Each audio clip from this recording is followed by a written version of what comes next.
Bismillahirrahmanirrahim. Assalamualaikum warahmatullahi wabarakatuh. Waalaikumsalam warahmatullahi wabarakatuh. Selamat pagi semuanya. Selamat pagi, Bu. Iya. Pagi, Bu. Ini Bu Utami nyambi jaga praktikum ya, jadi agak tersendat-sendat ke sana kemari. Oke. Untuk pagi ini masih presentasi ya? Ibu, hari ini masih presentasi untuk kelompok yang sumber daya bahan pangan Indonesia. Iya. Silakan kelompok yang bertugas hari ini disiapkan PPT-nya, kemudian yang lain seperti biasa mendengarkan dan juga menyiapkan pertanyaan. Izin share screen ya, Ibu. Supaya nanti bisa menjadikan tambahan tugas kalian untuk nilainya ya. Kemudian juga jangan lupa diteruskan nanti di slide yang terakhir. Ya. Jadi supaya tidak ada yang terlewatkan, kalau ada yang memberikan pertanyaan ataupun yang lain boleh ya, pertanyaan atau saran, silahkan. Oke, bisa dimulai, sudah kelihatan. Baik, akan kami mulai. Assalamualaikum warahmatullahi wabarakatuh. Selamat pagi dan salam sejahtera untuk kita semua. Yang terhormat Ibu Sri Utami selaku dosen pengampu mata kuliah sumber daya genetik dan teman-temanku yang berbahagia. Kali ini kami dari kelompok 6 akan mempresentasikan hasil diskusi kami mengenai sumber daya genetik bahan pangan Indonesia. Sebelumnya, perkenalkan terlebih dahulu anggota kelompok 6 ada Alia Ikrimah Azahra, Aprilia Dwi Arini, Haniatul Munfaridah, Siti Laila Azahra, Suci Divya Rahim, dan Thomas Ardian Budi Kuncoro.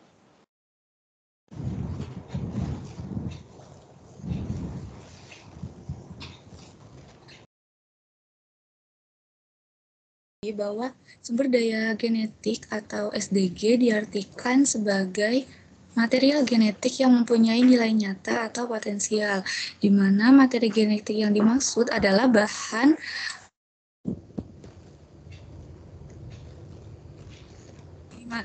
di mana material genetik yang dimaksud adalah bahan dari tumbuhan, binatang, jasad klinik atau jasad lain yang mengandung unit-unit fungsional pewarisan sifat. SDG juga merupakan karakter tumbuhan atau hewan yang dapat diwariskan, dapat bermanfaat atau berpotensi untuk dimanfaatkan oleh manusia yang mengandung kualitas yang dapat memberikan nilai atas komponen keanekaragaman hayati seperti nilai ekologi, genetik, sosial, ekonomi, ilmu pengetahuan, pendidikan, budaya, rekreasi, dan estetika keanekaragaman hayati tersebut dan komponennya.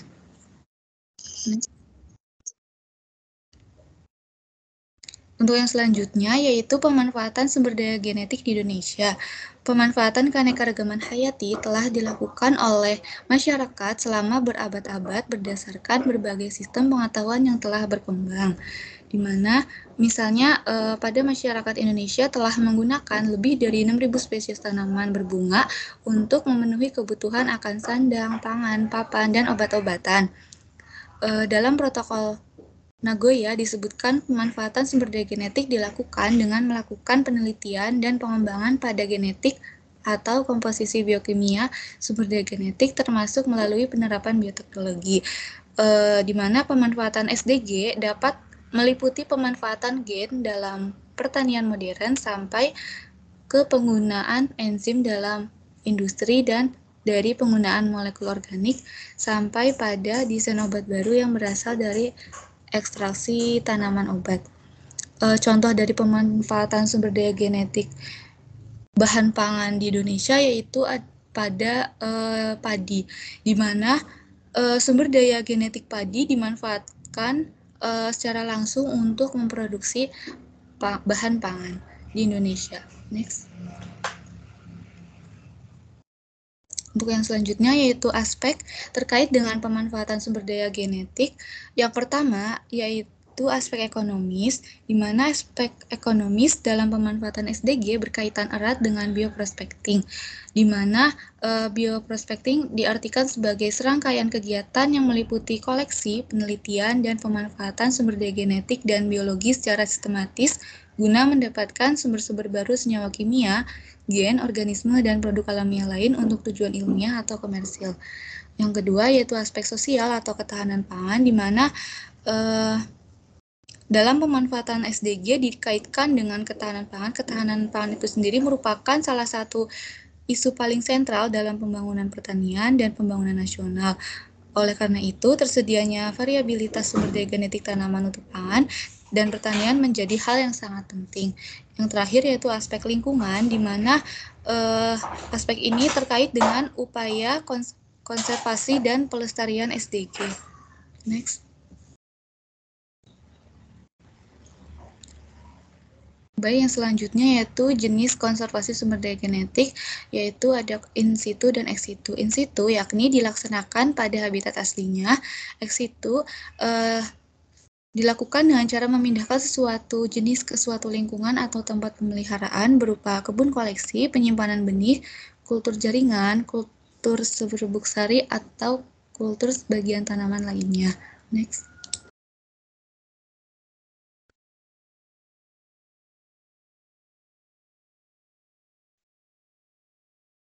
Yang selanjutnya ada kondisi sumber daya genetik bahan pangan di Indonesia. Yang pertama, rentan diklaim atau dicuri oleh negara-negara maju untuk memanfaatkannya. Maka dari itu terdapat undang-undang yang melindungi seperti UU nomor 2006 tentang pengesahan International Treaty on Plant Genetic Research for Food and Agriculture untuk melestarikan sumber daya genetik tanaman pangan dan pertanian dengan mengatur pemanfaatannya secara berkelanjutan. Dan terdapat kebijakan-kebijakan lain dan juga perjanjian dengan negara lain supaya negara-negara tersebut tidak semena-mena dalam pemanfaatan sumber daya genetik di Indonesia. Kemudian memiliki tantangan yakni dari segi pemasok dan segi permintaan stok bahan pangan. Menurut Badan Ketahanan Pangan pada 2013, dalam kurun waktu 2015 hingga 2025, negara berkembang termasuk Indonesia menghadapi keadaan yang semakin sulit untuk mencapai dan mempertahankan ketahanan pangan nasional. Karena dari sisi supply atau pemasok akan lebih rendah, sedangkan sisi demand atau permintaan semakin meningkat seiring dengan peningkatan jumlah penduduk.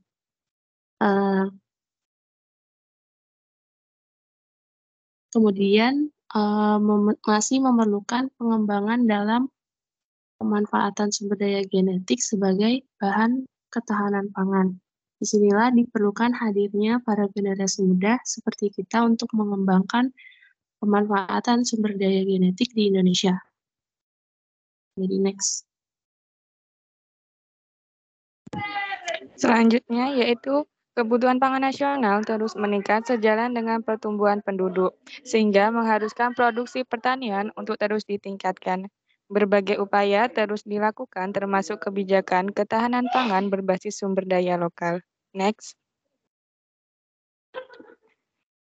Undang-Undang Nomor 7 Tahun 1996 menyatakan bahwa pangan merupakan kebutuhan dasar manusia yang pemenuhannya menjadi hak asasi setiap rakyat Indonesia dalam mewujudkan sumber daya manusia yang berkualitas untuk melaksanakan pembangunan nasional. Pangan yang aman, bermutu, bergizi, beragam, dan tersedia secara cukup merupakan persyaratan utama yang harus dipenuhi dalam upaya terselenggaranya suatu sistem pangan yang memberikan perlindungan bagi kepentingan kesehatan serta makin berperan dalam meningkatkan kemakmuran dan kesejahteraan rakyat.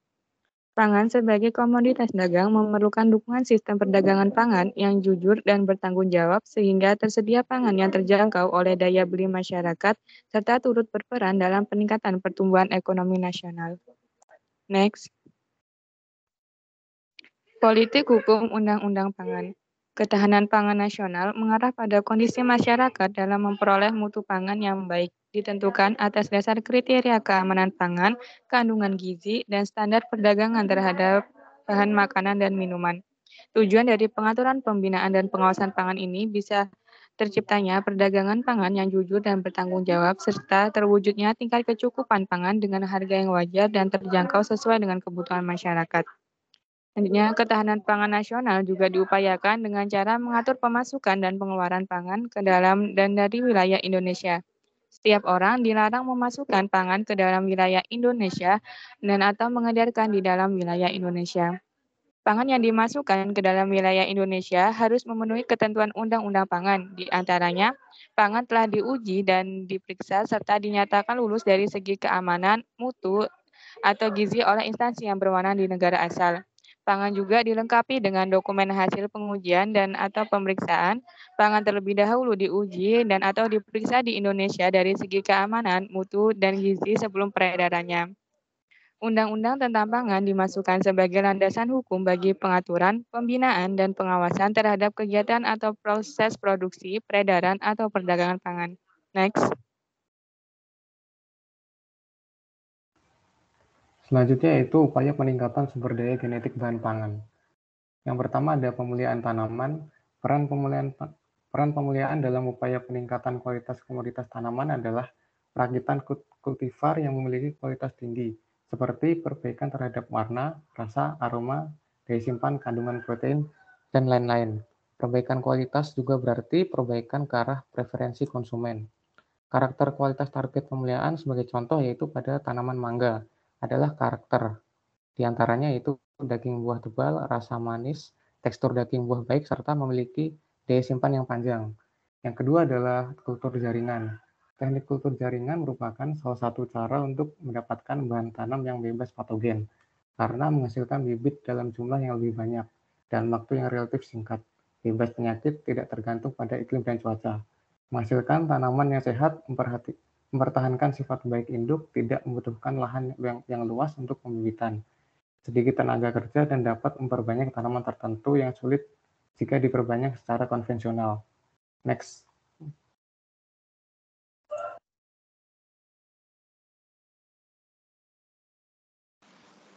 Selanjutnya ada studi kasus. Kami mengambil dari 2 contoh jurnal. Yang pertama adalah optimalisasi pemanfaatan sumber daya genetik padi melalui evaluasi ekonomi yang ditulis oleh Enning Ariningsih. Seperti yang kita tahu, padi merupakan bahan pangan yang paling umum dikonsumsi oleh masyarakat Indonesia. Indonesia sendiri memiliki lebih dari 17.000 sumber daya genetik padi. Sekitar 3.500 aksesinya telah dikarakterisasi dan digunakan sebagai sumber gen atau tetua dalam perakitan varietas unggul padi. Tingginya tingkat keanekaragaman tersebut memberikan peluang untuk mendapatkan manfaat yang tinggi pula, seperti terbuka peluang untuk mencari dan memanfaatkan sumber-sumber gen penting yang ada untuk program pemuliaan tanaman. Dari program pemuliaan, sekiranya sekitar 183 varietas padi unggul telah dibudidayakan oleh Indonesia. Tingkat keanekaragaman sumber daya genetik padi yang tinggi tadi membuka peluang untuk perakitan varietas padi yang unggul. Hal ini dapat menjadi aktualisasi potensi sumber daya genetik menjadi varietas dengan berbagai keunggulan, termasuk daya hasilnya tinggi, tahan terhadap hama dan penyakit, maupun dari cekaman lingkungan. Berikut ada perbandingan produktivitas berbagai varietas padi, di mana awalnya menggunakan varietas IR64, kemudian ketika diganti menjadi varietas unggul tipe baru Fatmawati, Gilirang, Maro dan Rokan, itu menghasilkan produktivitas yang lebih tinggi, sekitar 13-24%, yaitu sekitar 6,6 ton per hektar di Sukamandi tahun 2002. Kemudian pada varietas Ciliwung ketika diganti oleh varietas Fatmawati, Gilirang, Ciherang, Cigelis, Cimelati, Maro dan Rokan menghasilkan produktivitas yang jauh lebih tinggi juga, sekitar 8-31% atau 6,8 ton per hektar di Takalar pada tahun 2003. Kemudian varietas IR64 pula ketika diganti dengan varietas Ciherang, Woyapoburu, Membramo, Bondoyudu, Tukat Belian, Gilirang, Fatmawati, Rokan, Maro, Sintanur, Kode, Batanggadis, dan Towuti menghasilkan produktivitas sekitar 5-33% lebih tinggi dari IR64. Penurunan popularitas IR64 ini dikarenakan produktivitasnya lebih rendah, juga ketahanannya rendah terhadap hama penyakit, serta rasa dan mutu yang kurang disukai dibandingkan varietas penggantinya. Kemudian ada komparasi rata-rata produktivitas varietas padi hibrida dan ingrida. Dapat dilihat hasil dari varietas hibrida Maro dan Rokan ini menghasilkan rata-rata produktivitas yang sangat tinggi, sekitar 9,05 ton per hektar dan 8,87 ton per hektar, dibandingkan dengan Fatmawati yang rata-rata produktivitasnya 8,35 ton per hektar, serta varietas inbrida atau di sini contohnya adalah varietas IR64 yang kurang dari 8 ton per hektar.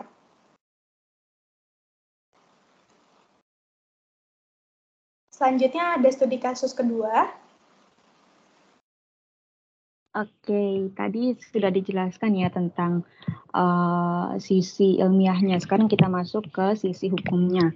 Di sini kita menggunakan jurnal dengan judul Perlindungan Hukum bagi Pemulia Varietas Tanaman atau Petani pasca lahirnya Undang-Undang Nomor 22 Tahun 2019 tentang Sistem Budidaya Pertanian Berkelanjutan yang ditulis oleh Muhammad Ihsan tahun 2021.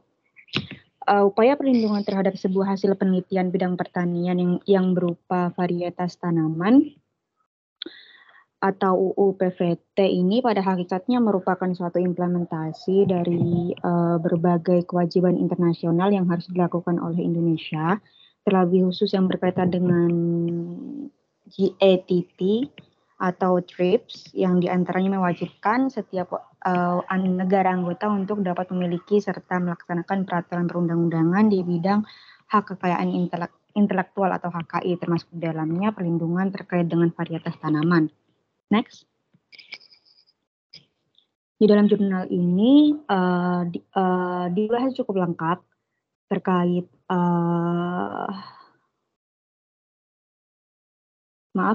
terkait bagaimana perlindungan hukum setelah adanya Undang-Undang Nomor 4 Tahun 2006, terus ada perlindungan hukum hak PVT terhadap petani yang diatur dalam Undang-Undang Nomor 22 Tahun 2019 tentang Sistem Budidaya Pertanian Berkelanjutan. Poin pertama yakni hak PVT. Hak PVT ini merupakan sebuah hak yang didapatkan oleh seseorang baik bersifat perorangan atau badan hukum yang diatur dalam ketentuan peraturan perundang-undangan sebagai berikut.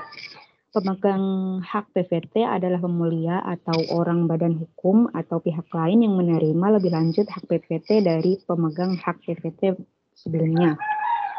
Jika suatu varietas dihasilkan berdasarkan perjanjian kerja, maka pihak yang memberi pekerjaan itu adalah pemegang hak PVT, kecuali diperjanjikan lain antara kedua pihak dengan mengurangi hak pemulia. Jika suatu varietas dihasilkan berdasarkan pesanan, maka pihak yang memberikan pesanan itu menjadi pemegang hak PVT, kecuali diperjanjikan lain antara kedua pihak dengan tidak mengurangi hak pemulia. Atas dasar pasal-pasal ini, maka pengertian akan hak PVT sudah amat sangat jelas. Next. Selanjutnya juga dibahas tentang hak dan kewajiban pemegang PVT, di mana pemulia yang menghasilkan varietas sebagaimana dimaksud dalam pasal 5 ayat 2 dan ayat 3 berhak untuk mendapatkan imbalan yang layak dengan memperhatikan manfaat ekonomi yang dapat diperoleh dari varietas tersebut. Nah, imbalan ini dijelaskan lebih lanjut pada ayat 1 yang dapat dibayarkan dalam jumlah tertentu dan sekaligus, lalu berdasarkan persentase atau bisa dalam bentuk gabungan antara jumlah tertentu dan sekaligus dengan hadiah atau bonus, atau bisa juga dalam bentuk gabungan atau presentasi dengan hadiah atau bonus yang besarnya ditetapkan sendiri oleh pihak-pihak yang bersangkutan. Semua ini sudah dijelaskan pada undang-undang ya. Selanjutnya, pemegang hak PVT berkewajiban untuk melaksanakan hak PVT-nya di Indonesia, membayar biaya tahunan PVT, menyediakan dan menunjukkan contoh benih varietas yang telah mendapatkan hak PVT di Indonesia. Oleh karenanya, setiap pemegang hak PVT untuk dapat menikmati hak-hak yang bisa didapatkan berdasarkan dari bukti kepemilikan akan surat pemegang hak PVT. Namun terlebih dahulu juga harus memenuhi segala macam kewajiban yang diharuskan kepadanya agar apa yang diharapkan dapat berjalan dengan baik dan sebagainya mestinya. Next. Nah, aturan-aturan yang terdapat dalam pengaturan hukum internasional ini tidak lepas dari International Treaty on Plant Genetic Resources for Food and Agriculture atau ITPGRFA yang merupakan suatu perjanjian yang membahas mengenai isu farmers right yang dikelola oleh FAO dan di bawah CGFA, di mana FAO ini mendefinisikan bahwa farmers right atau hak petani ini merupakan sebuah hak yang muncul dari hasil kontribusi seorang petani mengingat akan masa lampau, saat ini, dan masa yang akan datang bagi petani yang merupakan kelompok masyarakat yang telah melestarikan, mengembangkan, dan menjadikan tersedianya sumber daya genetik yang dikenal saat ini, terutama yang ada di pusat dan pusat keanekaragaman tanaman. Pada pembukaan ITPGRFA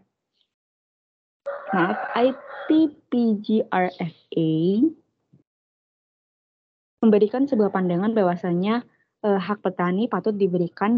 Hal ini lantaran karena jasa petani pada pemula lantaran telah melakukan perlindungan terhadap varietas tanaman lokal sehingga dapat dikembangkan dan tetap ada sampai saat ini. Di dalam ketentuan yang terdapat pada artikel 9.1 pada International Treaty on Plant Genetic Resources for Food and Agriculture memberikan sebuah pengakuan terhadap kontribusi besar dari penduduk setempat dan komunitas asli serta petani dari seluruh belahan dunia, terutama sekali mereka yang berada di pusat asal dari keanekaragaman varietas tersebut yang telah menjadikan dan akan terus melakukan konservasi dari pengembangan sumber daya genetik yang merupakan dasar bagi produksi pangan dan pertanian dari seluruh Indonesia. Selanjutnya terkait dengan artikel 9.2 International Treaty on Plant Genetic Resources for Food and Agriculture menegaskan mengenai kewajiban negara anggota dalam rangka untuk melindungi hak yang seharusnya didapatkan oleh petani. Selanjutnya pada artikel 9.3 International Treaty on Plant Genetic Resources for Food and Agriculture, di mana menyatakan bahwa tidak diperbolehkan atau tidak dibenarkan akan adanya pembatasan kepada hak seorang petani untuk menyimpan, menggunakan, tukar-menukar, dan menjual benih atau bahan propagasi dari hasil tanamannya, selama hal ini dibenarkan berdasarkan peraturan perundang-undangan nasional, berdasarkan kepatuhan akan norma-norma masyarakat setempat. Next. Selanjutnya, tidak lepas juga dengan pengaturan hukum nasional, di mana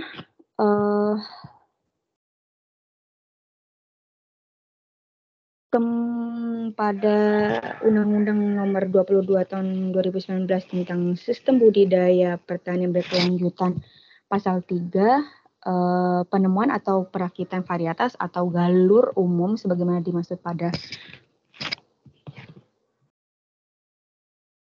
Maaf.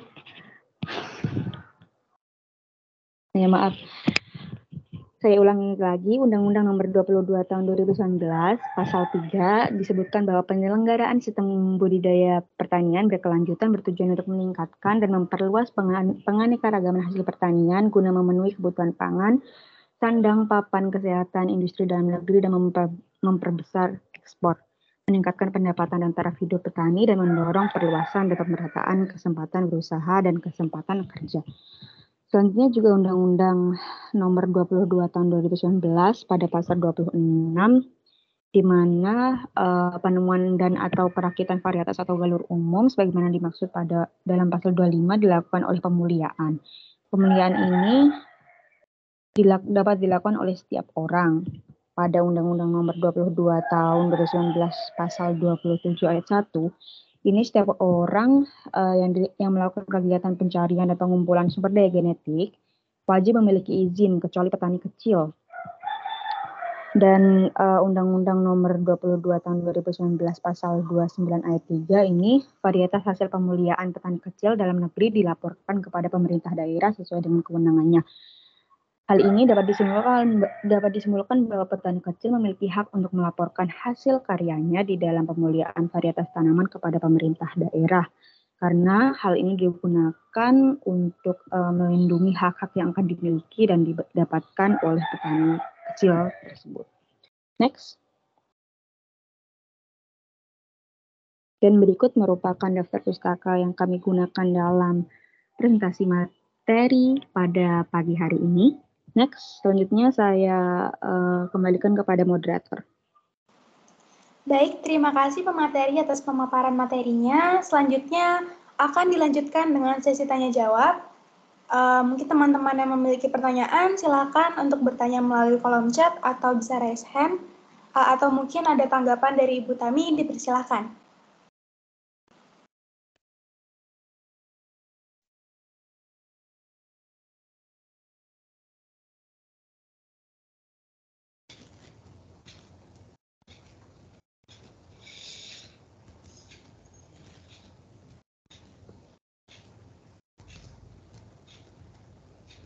Silahkan yang bertanya dulu. Ada beberapa yang sudah raise hand.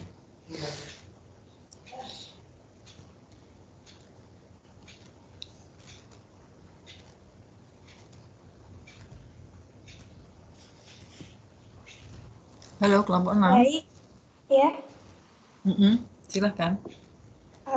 Kepada Retno Robiatul, dipersilakan untuk bertanya. Menyampaikan. Atau menanggapi. Masih kelompok ini, apa izin masuk? Suaranya sudah masuk? Sudah. Izin bertanya kepada kelompok ini. Nah, kan seperti bahan pangan memang penting. Nah, juga bahan pangan ini kan dari tanaman. Nah, apa yang mendasari kenapa kok SDG bahan pangan ini disendirikan dengan SDG bahan tanaman gitu? Kayak mengapa hal yang sangat krusial kok dia bisa dikategorikan sendiri gitu. Terima kasih.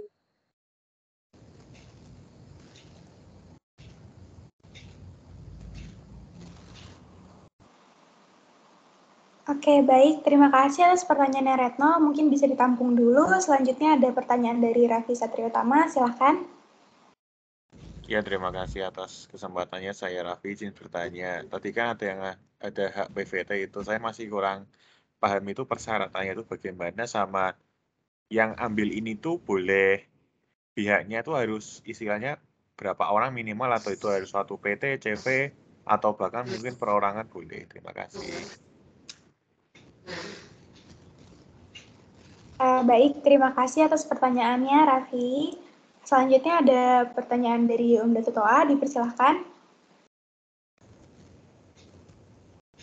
Ya, terima kasih atas waktunya. Saya izin bertanya. Tadi kan dijelaskan bahwa keanekaragaman sumber daya genetik itu kan perlu dilakukan dalam hal pertanian. Nah, pertanyaannya mengapa sih upaya konservasi keanekaragaman sumber daya genetik itu perlu dilakukan dalam hal pertanian? Terima kasih.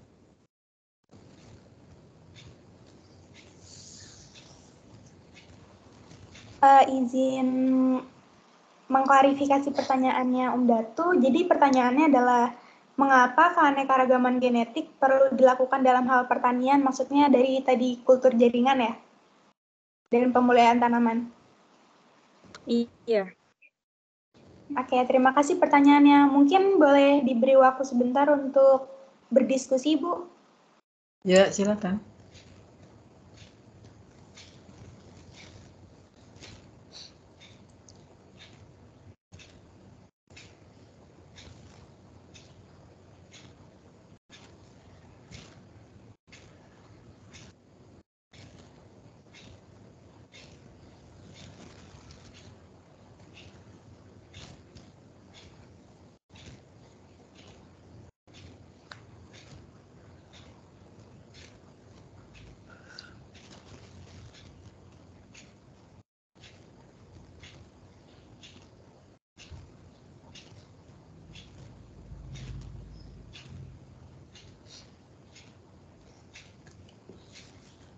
Mohon maaf moderator, izin masuk. Iya, dipersilakan. Oke.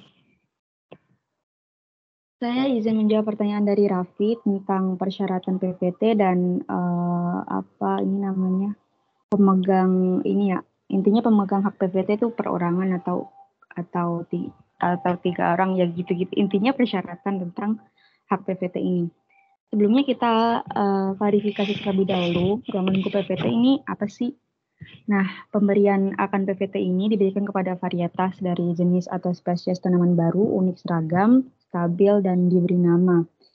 Suatu varietas ini dapat dianggap baru apabila pada saat penerimaan akan permohonan akan hak PPT, bahan perbanyakan atau hasil panen dari varietas tanaman tersebut belum pernah diperjualbelikan atau diperdagangkan di Indonesia, atau telah diperdagangkan tetapi tidak lebih dari 1 tahun atau diperdagangkan di luar negeri tidak lebih dari 4 tahun untuk tanaman semusim dan 6 tahun untuk tanaman tahunan.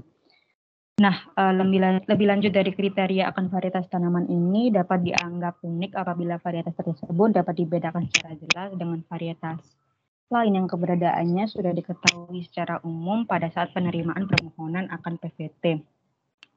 Untuk tadi pertanyaan dari saudara Raffi adalah syarat akan hak PPT tadi ya. Apakah untuk tadi syaratnya sudah cukup menjawab?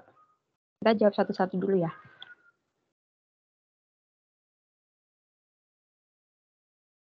Iya, sudah cukup. Oke. Nah, selanjutnya apakah pemegang hak PPT tadi itu 1 orang atau 3 orang atau begitu ya, Vi? Iya. Ya. Oke, tadi sudah dijelaskan bahwa pemegang hak PPT ini dapat pemulia. Pemulia ini bisa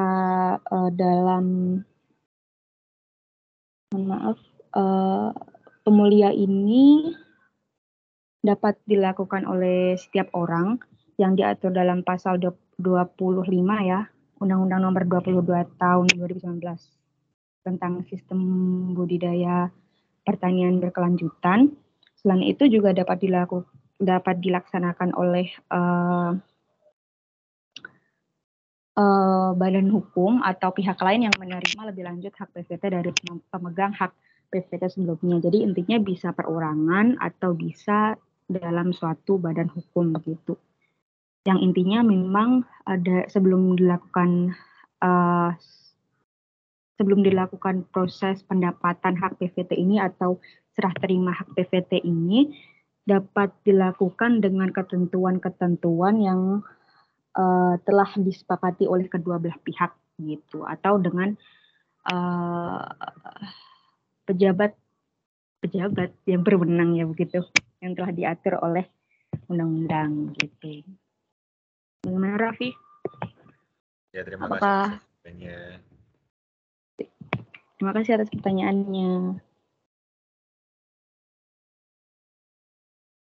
Terima kasih atas jawabannya, Niatul. Mungkin semoga dapat menjawab pertanyaannya Raffi. Selanjutnya adalah pertanyaan dari Ratno, yaitu mengapa sumber daya genetik bahan pangan dikategorikan tersendiri dari sumber daya genetik tanaman. Saya izin menjawab. Kalau kita membahas mengenai bahan pangan, yang timbul di pikiran kita adalah bahan yang belum diolah seperti produk panen tanaman atau bahkan produk hewani ya. Agak mungkin ketika tadi membahas padi itu agak tricky antara pangan dan pertanian karena tanaman memang bisa dijadikan sebagai bahan pangan, tapi kenapa disendirikan? Karena tidak semua tanaman bisa dijadikan sebagai bahan pangan, tidak semua tanaman dapat dimakan. Jadi itu mengapa sumber daya genetik tanaman disendirikan, sumber daya genetik bahan pangan disendirikan. Kami ini mengambil contoh padi, karena kami melihat Indonesia ini merupakan konsumen tinggi ya untuk padi ini sendiri. Seperti itu, Retno, apakah menjawab? Oke, terima kasih menjawab dan menjawab pertanyaan saya. Izin menanggapi lagi, boleh untuk kelompok ini? Iya, silakan. Oke, kan itu dari beberapa literatur banyak yang kayak mengatakan bahwa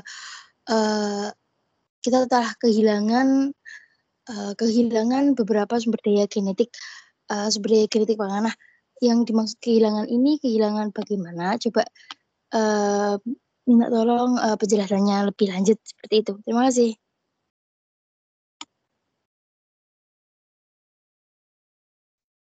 Baik, terima kasih untuk pertanyaannya, Retno. Mungkin yang untuk pertanyaan itu kami akan berdiskusi lebih lanjut. Sementara itu kami akan mencoba menjawab untuk pertanyaannya Undah. Izin masuk, moderator. Ya, dipersilakan. Baik, saya izin menjawab pertanyaan dari Datu terkait mengapa upaya konservasi keanekaragaman sumber daya genetik perlu dilakukan dalam hal pertanian, misalnya pada padi, dengan memanfaatkan hanya beberapa varietas tanaman unggul dalam jangka yang panjang akan meningkatkan vulnerabilitas padi apabila terjadi wabah hama dan penyakit yang akan menimbulkan dampak ekonomi yang besar. Walaupun pada saat ini sumber daya genetik tertentu tidak digunakan, tetapi dengan melestarikannya, maka di masa depan atau di masa yang akan datang mungkin menjadi sesuatu hal yang penting untuk bahan pangan dan pertanian. Oleh karena itu, pemanfaatan sumber daya genetik tersebut dapat dilaksanakan jika sumber daya genetik tersebut dilestarikan. Begitu, Unda, apakah sudah cukup menjawab pertanyaannya? Cukup, Alihar, terima kasih. Terima kasih kembali.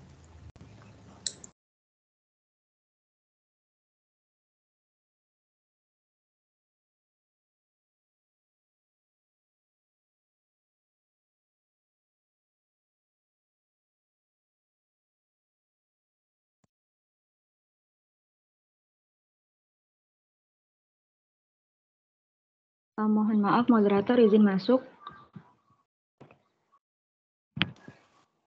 Ya, silakan. Oke, saya izin menjawab pertanyaan dari Retno ya tentang permasalahan mengenai ini berkurangnya sumber daya genetik bahan pangan ya. Mungkin hal ini dikarenakan minimnya upaya konservasi yang dilakukan, juga karena pemanfaatan dari suatu varietas itu berlebihan dikarenakan untuk mengejar pasar sepertinya. Dan memang hal ini akan menyebabkan beberapa varietas lokal akan menjadi hilang. Begitu. Mungkin dari teman-teman yang lain ingin menambahkan. Saya izin menambahkan jawaban dari Haniatul. Tadi benar apa yang dikatakan Haniatul. Dari diskusi kami ini, minimnya upaya konservasi sumber daya genetik bahan pangan ini berkontribusi atas berkurangnya sumber daya genetik bahan pangan di Indonesia. Minimnya upaya konservasi ini meliputi seperti tadi banyak varietas unggulan baru ini menggeser varietas-varietas padi lokal, sehingga varietas-varietas lokal yang awalnya sudah dikembangkan itu menjadi tidak lagi digunakan dan bahkan tidak terawat lagi, tidak dibudidayakan lagi, sehingga tidak bisa atau berkurang jumlahnya dan upaya konservasinya pun jadi minim. Seperti itu. Apakah menjawab pertanyaannya, Retno? Lalu izin menanggapi. Ya, terima kasih sudah menjawab dan sudah menjelaskan. menjabarkan. Terima kasih. Terima kasih kembali. Mungkin dari teman-teman yang lain, apakah ada pertanyaan? Dan jika ada pertanyaan, boleh ditanyakan melalui kolom chat atau boleh silakan raise hand.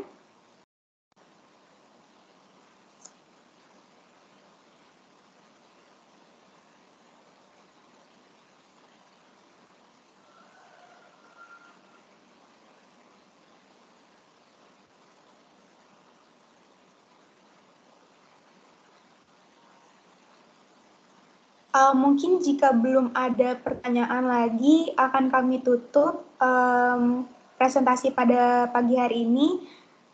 Mohon maaf apabila ada kekeliruan dalam pemaparan materi kami, kurang lebihnya mohon maaf.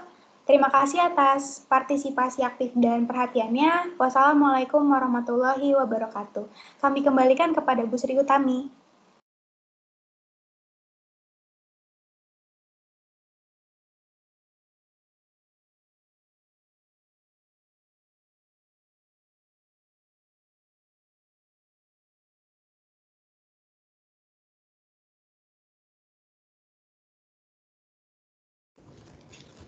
Oke,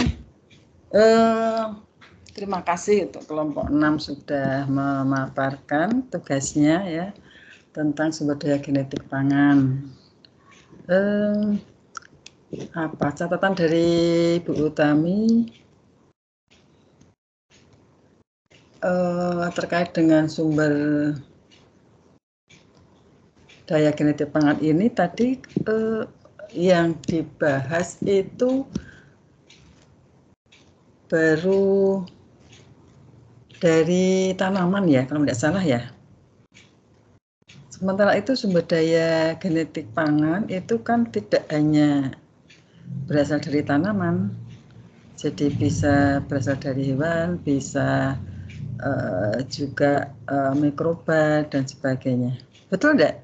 Apa Bu Tami yang terlewatkan mendengarkan ya? Iya Ibu, tadi baru salah satu contoh yang kami gunakan ini dari tanaman. Oh iya, nanti ditambahkan ya.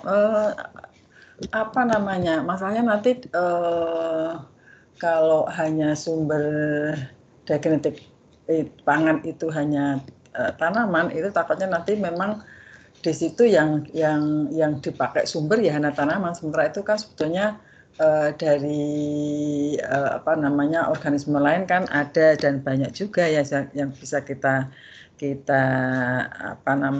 sampaikan ataupun termasuk di dalam sumber daya genetik pangan seperti itu. Itu ya, nanti ditambahkan ya. Baik Bu Tami. Terus tadi cukup lengkap sampai ke hukum-hukum dari hukum perlindungan tanamannya ya seperti itu, kemudian beberapa cara mendapatkan hak-haknya, hak PVT-nya itu seperti apa.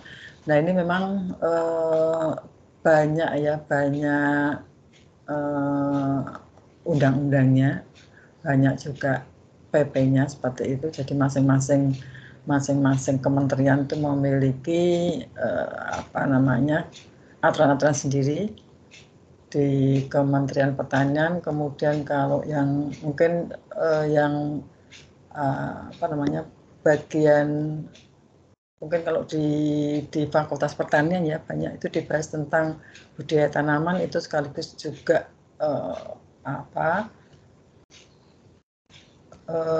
aturan-aturan yang ada di situ ya. Tapi kalau yang di kita biologi itu mungkin tidak sampai detail sampai ke hukum-hukumnya ya. Jadi mungkin ya itu hanya tambahan dari pengkayaan ilmu kita kalau kita belajar tentang sumber daya genetik, kemudian bagaimana kita melindunginya seperti itu. Jadi kita paling tidak tahu bagaimana ada aturan-aturan yang ternyata sudah disiapkan. Ya. Seperti itu. Kalau yang banyak membahas tentang itu memang dari pertanian ya, dari pertanian itu banyak sekali membahas. Kalau kita ikuti beberapa webinar itu banyak sekali hal yang disampaikan di situ ya. Tetapi kalau kita mau belajar sampai ke sana nggak apa-apa, nggak ada salahnya kita yang namanya belajar itu kan menambah pengetahuan itu kan baik-baik saja ya, seperti itu.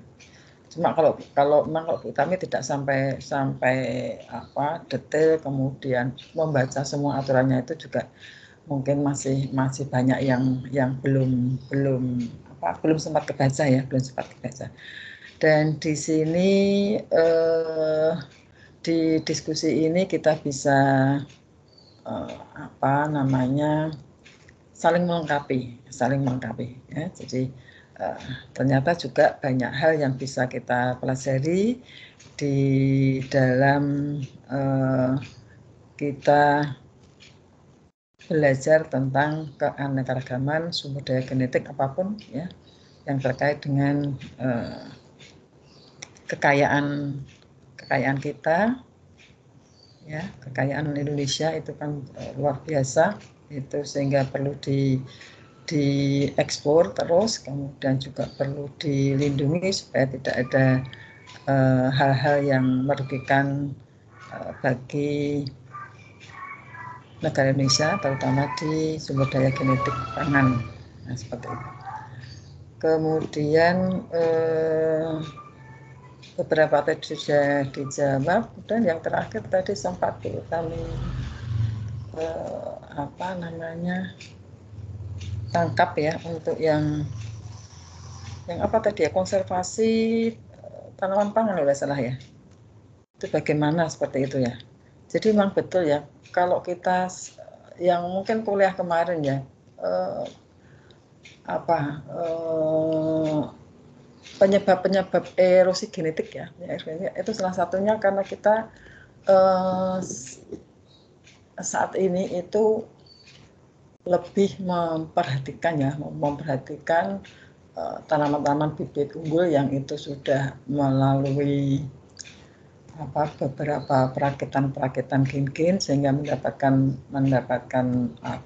beberapa tanaman yang unggul ya, mutunya lebih bagus dan sebagainya. Sementara itu sebetulnya memang untuk yang tanaman-tanaman yang tidak unggul, yang lokal itu banyak sekali sebetulnya yang ada ya, yang seperti kami sampaikan kemarin, padi saja itu kalau di kemarin kalau tidak salah di masyarakat suku apa yang kemarin itu ada dia itu mengenal 25 varietas padi. Kemudian dia juga sudah mengkonservasi dengan pengetahuan lokalnya tentu saja. Jadi dia menanam tidak untuk diambil produksinya, tapi dia itu menanam hanya untuk mendapatkan bibit saja, kemudian bibit itu juga disimpan. Nah, seperti itu kan sebetulnya juga kearifan lokal dari masyarakat kita itu luar biasa. Jadi nenek moyang kita ya, seperti itu sebetulnya sudah memiliki pengetahuan tersendiri terkait dengan bagaimana harus menjaga sumber daya genetik. Kalau istilah sekarang kan, kalau dulu kan tidak pernah ada itu istilah seperti itu. Yang penting pokoknya ini bibit ini dipelihara, kemudian dikonservasi supaya tidak punah, seperti itu ya. Jadi karena kita mungkin selalu salah satu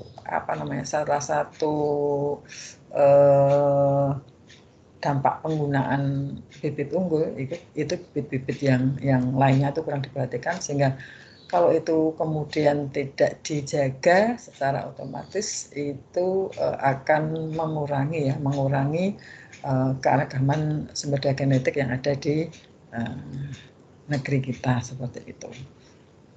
Itu tadi sebetulnya sudah dijawab ya, sudah dijawab.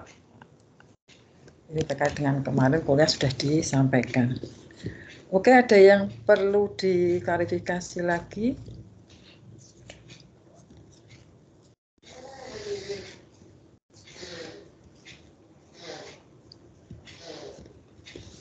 Kalau tidak ada, Bu Utami menambahkan materi dari Bu Utami dengan tentu saja topiknya adalah sumber daya genetik pangan. Sebentar, kacamatanya kok tidak ada.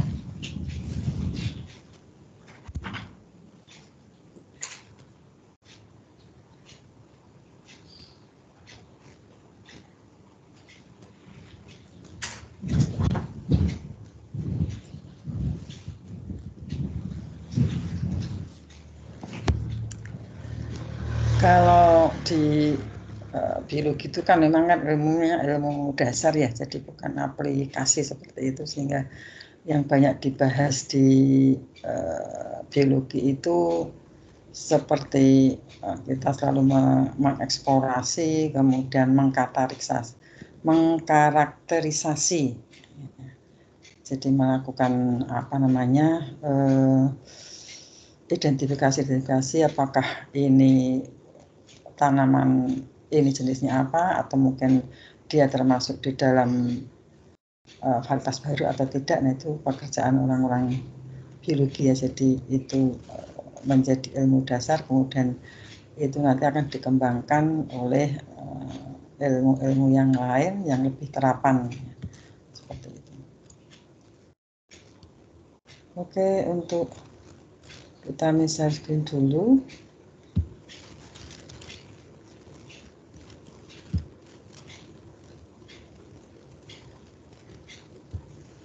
Tentang sumber daya genetik pangan ya.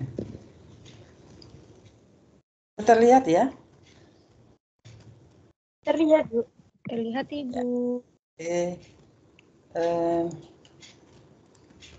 Kalau kita berbicara tentang sumber daya genetik pangan, itu kita juga sebetulnya harus mempunyai data ya, data konsumsi pangan Indonesia itu seperti apa, kemudian apakah itu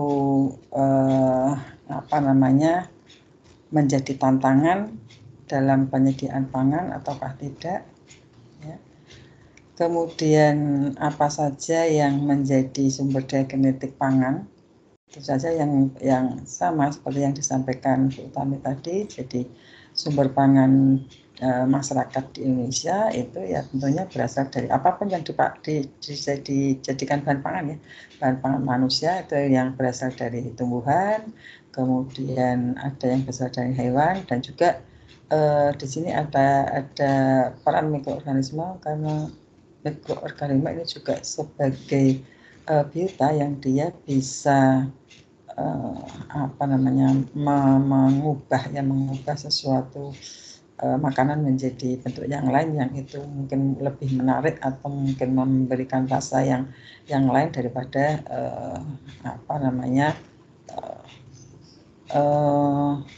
bahan pangan itu sendiri ya. Jadi peran mikroorganisme ini juga di dalam penyediaan pangan juga sangat penting. Kemudian tadi ada tantangan penyediaan pangan ke depan, tetapi kalau data yang diambil ini waktu kita workshop tentang pengelolaan sumber daya genetik, ini yang dilakukan dulu oleh PIAT ya di Gajah Mada. Kebetulan kami juga ikut, tapi sudah cukup lama. Di situ memang Gajah Mada itu punya bank gen ya, mungkin jadi kita bisa belajar dari mereka ya.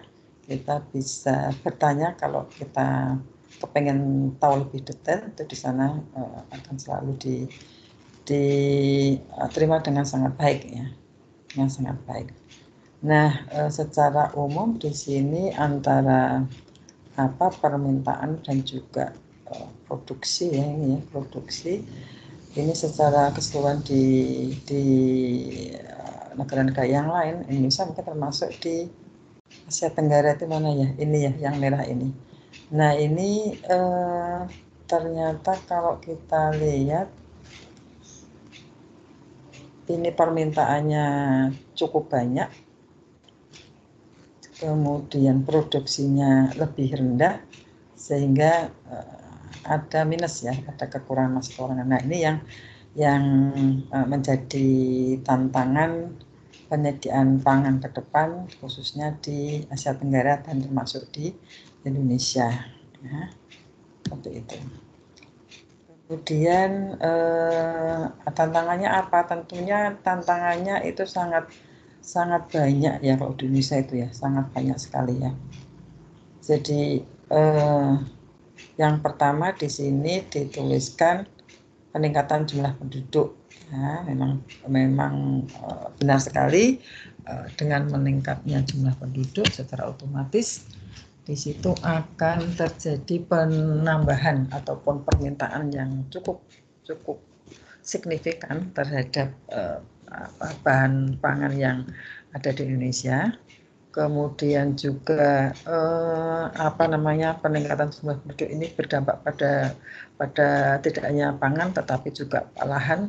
Jadi alih fungsi lahan juga begitu tingginya terjadi alih fungsi lahan demikian besar sehingga luar biasa sebetulnya kalau kita lihat, kita pergi ke daerah-daerah yang produksi beras salah satunya itu cukup tinggi, seperti kalau yang asalnya Betawi di Solo, kemudian di Jogja, kemudian mungkin ada di Jawa Barat juga cukup tinggi ya. Nah di situ sebetulnya lahan-lahannya cukup subur dengan perairan irigasinya yang cukup baik, tetapi karena kebutuhan akan tempat tinggal ya, di mana di situ ini terkait dengan peningkatan jumlah penduduk juga, jadi mereka juga perlu tempat tinggal sehingga banyak sekali lahan-lahan pertanian yang dialih fungsikan menjadi lahan-lahan yang digunakan, dimanfaatkan untuk berbagai keperluan yang lain, bisa untuk perumahan. Jadi kalau kebetulan Bu Tami jalan-jalan atau pergi atau pulang ke desa itu yang dulunya sawahnya itu menghijau ya dengan hamparan yang cukup luas, tapi ternyata di situ sudah ada dikembangkan perumahan dengan luas yang juga demikian besarnya ya. Nah itu kan sebenarnya, nah ini hanya sebagian kecil ya, yang Bu Tami dan Bu Tami yakin itu terjadi pada di seluruh Indonesia, terutama di kota-kota yang sedang berkembang ya, seperti itu. Nah sehingga peningkatan jumlah penduduk ini memang berdampak pada banyak hal ya. Jadi lahannya juga berkurang, otomatis produksi tentang pangan juga juga berkurang ya. Kemudian penurunan daya dukung lahan yang baik ya, ini juga mengurangi produksi ya. Jadi sekarang itu karena memang iklimnya juga kurang mendukung sehingga irigasinya juga tidak seperti dulu. Jadi dulu irigasinya begitu lancar karena masih banyak hutan-hutan yang belum ditebangi, kemudian atau sehingga sumber daya airnya juga terus mengalir seperti itu. Sungainya banyak yang alirannya juga cukup untuk bisa diperlukan untuk mengairi sawah-sawah dan juga tanaman-tanaman yang lainnya. Nah, yang terjadi sekarang itu banyak sekali sungai-sungai yang sudah kering ya, sudah kering itu banyak sekali ya. Apalagi di daerah-daerah yang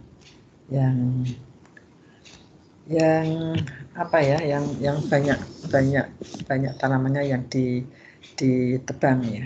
Ini yang ini juga pengalaman dari Bu Utami juga, bahwa Bu Utami kan berasal dari desa, di situ dekat sekali dengan sungai yang cukup besar, dan sekarang itu memang sungainya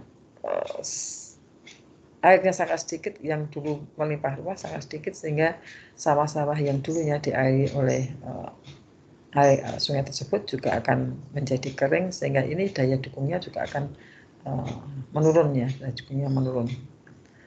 Itu kemudian apa namanya, kalau di gambar itu sangat kering, memang kenyataannya seperti itu ya, kenyataannya seperti itu, banyak sekali.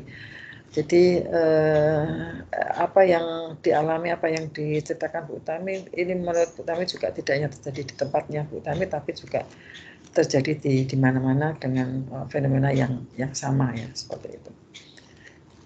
Kemudian perubahan iklim global ini juga akan apa namanya, akan menyebabkan produksi pertanian khususnya akan menurun. Kemudian kalau kita bicara tentang sumber daya pangan,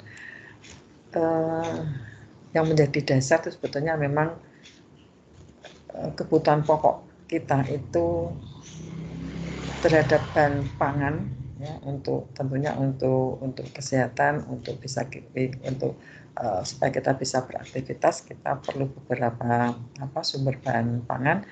Ini yang apa namanya, yang diperlukan, ada sumber karbohidratnya ada, lemaknya juga ada, proteinnya juga ada, vitaminnya juga ada, mineral dan airnya. Jadi untuk bisa memenuhi kebutuhan mendasar dari apa namanya, untuk manusia itu bisa hidup, masyarakat bisa hidup, maka berbagai sumber pangan tadi yang mengandung beberapa hal tadi itu juga harus terpenuhi. Ya, jadi sekali lagi tidak hanya berasal dari tumbuhan, tapi juga harus kita lihat juga sumber pangan ini berasal dari hewan. Ya. Kemudian sampai saat ini kebutuhan pangan masih betul pada daging, tumbuhan, dan tanaman serta mikroba. Ya memang sebagai sumber pangan ya apa namanya, kita berasal dari kelompok-kelompok ataupun organisme yang sudah ada ya, sudah ada. Kemudian beberapa bagian yang digunakan untuk sumber pangan dari tumbuhan itu macam-macam ya, dari biji, ada dari juga buah, ini termasuk buah-buahan, kemudian mungkin juga dari bunga, dari daun, batang, umbi, dan atau diambil juga patinya. Ya. Jadi bagian tumbuhan yang dimanfaatkan sebagai sumber pangan itu sangat beragam ya. Ada tumbuhan yang diambil hanya bijinya, ada tumbuhan yang diambil buahnya, dan sebagainya. Sementara itu mikroba, jadi ini peran mikrobia, peran mikroorganisme secara khusus digunakan untuk merombak satu bahan pangan menjadi bahan pangan lain agar apa namanya, kualitasnya mungkin juga sesuai dengan kita inginkan. Kemudian juga ada diversifikasi pangan di situ, sehingga sumber daya genetik ataupun satu bahan itu bisa dibuat menjadi beberapa makanan yang sesuai dengan selera kita masing-masing. Kemudian ini adalah potensi keanekaragaman hayati bahan pangan di Indonesia. Kalau di sebelah kiri itu memang semuanya untuk ini ya, untuk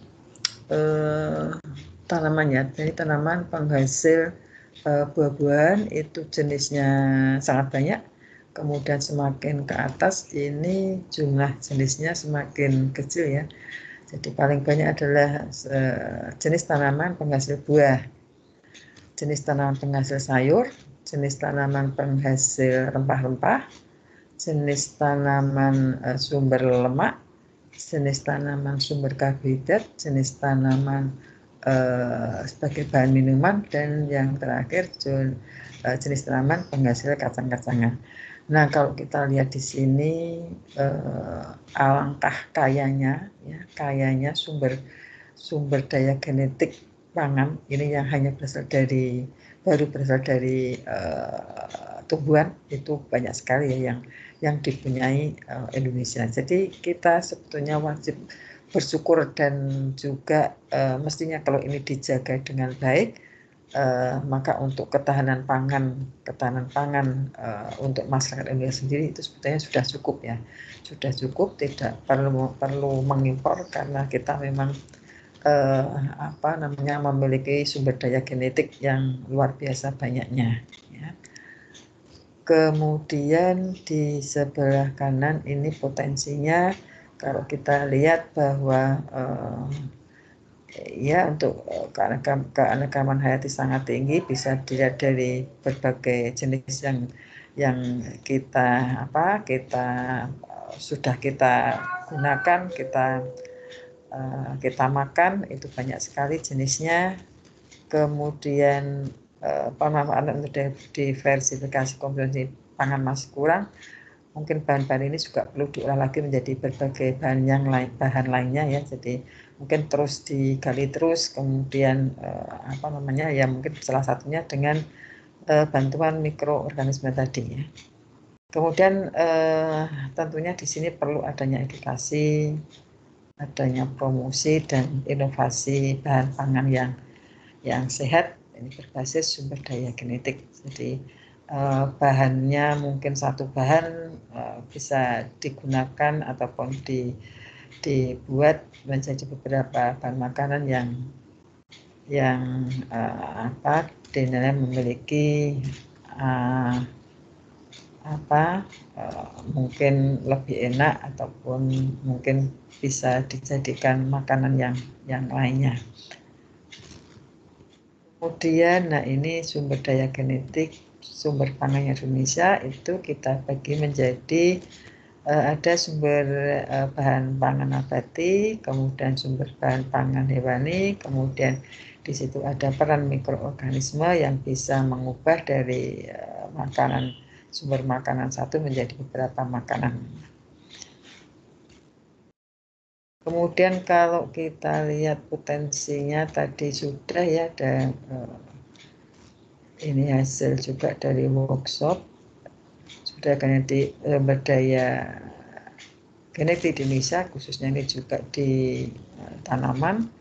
Ini spesiesnya ada 3.000 sekian spesies kalau di total, mulai dari yang kandungan karbohidrat, sumber protein, buah-buahan dan sebagainya. Jadi cukup sebetulnya untuk bahan pangan masyarakat Indonesia. Kemudian juga kita lihat ini data konsumsi pangan per kapita per tahunnya. Di sini yang didata hanya konsumsi beras, jagung, tepung, terigu dan sagu, dan ternyata di sini untuk konsumsi beras itu yang paling tinggi, sementara untuk konsumsi yang lainnya seperti jagung, terigu, sagu itu masih cukup rendah. Kemudian juga untuk yang berasal dari hewani itu yang yang konsumsinya cukup rendah itu adalah jamur, sementara daging sapi dan juga daging ayam itu yang konsumsinya oleh masyarakat Indonesia itu adalah cukup tinggi. Ini mungkin juga soal kebiasaan makan ya. Kalau Indonesia itu memang sumber makanan pokoknya adalah beras, sehingga memang konsumsinya juga paling tinggi, permintaannya juga paling tinggi ya. Mungkin kalau kita bisa mengganti dengan jagung, dengan sagu. Kalau di Maluku sebenarnya sudah banyak masyarakat yang memang mengkonsumsi sagu, tapi kalau mungkin sebagian besar di luar Maluku sana mungkin ya masih beras sebagai makanan unggulan yang setiap hari kita makan ya.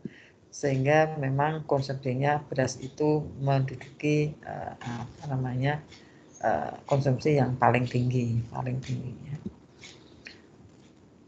Kemudian sumber daya organik pangan kita, kalau kita lihat bahwa beragamnya keanekaragaman yang ada di Indonesia ini menjadi hal yang unik ya, menjadi yang unik karena Indonesia itu memang terdiri dari berbagai pulau, di mana setiap pulau itu dengan memiliki ekosistem yang berbeda, sehingga juga akan dihasilkan jenis-jenis sebagai sumber pangan yang berbeda-beda. Jadi keberagamannya sangat tinggi sekali terkait dengan sumber pangan yang ada di Indonesia.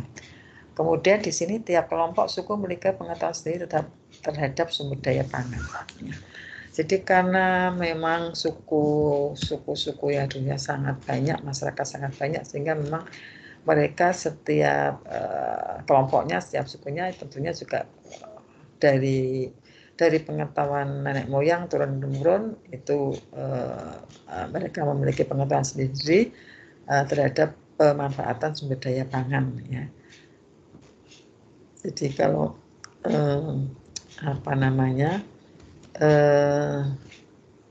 kalau suku Jawa itu ya biasa ya, kalau memang kita mungkin sebagian besar kita juga berasal dari Jawa, jadi pengetahuan tentang sumber pangan ya seperti yang kita lihat sampai saat ini. Tapi mungkin ada beberapa suku yang mungkin kita juga tidak tahu ya, tidak tahu. Nah ini mungkin kalau ada yang tertarik dengan meneliti etnobotaninya ya, etnobotaninya terkait dengan pemanfaatan sumber daya genetik pangan, itu juga sangat bagus, menjadi sesuatu hasil yang bisa didokumentasikan dengan baik ya. Jadi sebenarnya pengetahuan itu masih banyak yang belum terdokumentasikan, yang itu menjadi pengetahuan yang sebetulnya sangat mahal harganya ya, dan itu akan sangat sayang kalau tidak kemudian kita gali, kemudian kita lestarikan pengetahuan itu, sehingga keberagaman sumber daya makanan itu masih tetap akan terjaga untuk dalam waktu yang cukup lama ya, sangat lama bahkan ya, bisa keberlanjutannya itu masih bisa ada. Kemudian hal ini yang mendasari pemikiran bahwa kita susah untuk membedakan sumber pangan primer, pangan pokok dengan sumber pangan sekunder ataupun cadangan Indonesia. Jadi mungkin ada beberapa kelompok yang sumber pangan primernya itu berbeda antara satu tempat dengan tempat yang lainnya. Kemudian ini kalau kita kelompokkan ya, tadi itu sumber pangan, sumber genetik pangan di Indonesia itu menjadi ini beberapa kelompok ini ya. Jadi untuk kelompok 6 nanti masih bisa ditambahkan. Selain berasal dari tumbuhan, tentu saja juga berasal dari hewan. Ya. Nah, sebenarnya ini sumber daya pangan ini yang kita bahas ini sebenarnya kan sudah juga ada overlapping ya, dibahas di sumber. Sebentar.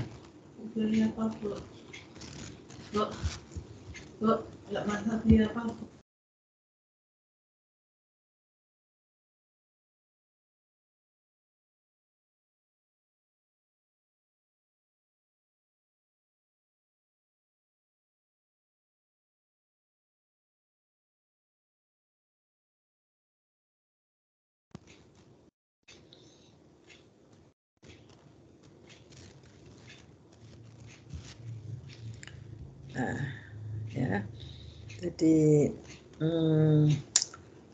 ada beberapa yang sudah disampaikan sebetulnya untuk sumber daya genetik tumbuhan itu sebetulnya juga ada beberapa yang sebagai sumber pangan ya, sumber pangan seperti kemarin pernah dibahas kita bahas tentang beras, kemudian ada beberapa varietas padi yang ada di beberapa daerah yang berbeda-beda, kemudian jagung, sorghum, sagu, sebetulnya juga yang paling sudah dibahas di sumber daya genetik tumbuhan ya. Demikian juga dengan sumber daya genetik untuk hewan ya. Hewan ini juga ada beberapa jenis sapi, kemudian beberapa jenis kerbau yang bisa kita jadikan sebagai sumber pangan ya, sumber pangan yang dimanfaatkan dagingnya khususnya.